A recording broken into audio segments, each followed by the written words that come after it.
Hi, in this video, I'm going to show you how you can remove the X button on your Android phone running Android 10.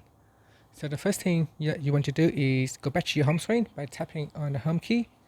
Then we're going to swipe down at the top to open up quick settings and then tap on the settings icon. In here, you want to go all the way down, so scroll down and tap on accessibility. Now, depending on which phone that you have, at the moment I have a Samsung Galaxy phone, so I will tap on install services, then tap on switch access, and then tap on the switch to turn it off, and from the pop-up tap on turn off, so you can see it is now off.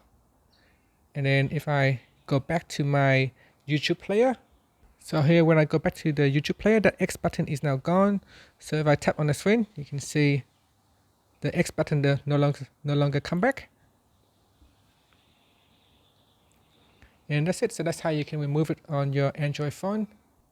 Now on some Android device, you may see it's a accessibility menu.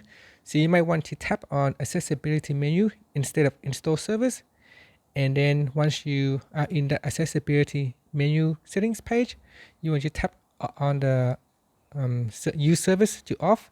So you want to turn off use service, and that also allows you to turn off your X button on the YouTube app. So depending on which Android that you have, the accessibility menu may be a little bit different, but the concept is the same. You want to turn off the install service, and that will remove the extra layer on top of your YouTube app. And that's it. Thank you for watching this video. Please subscribe to my channel for more videos.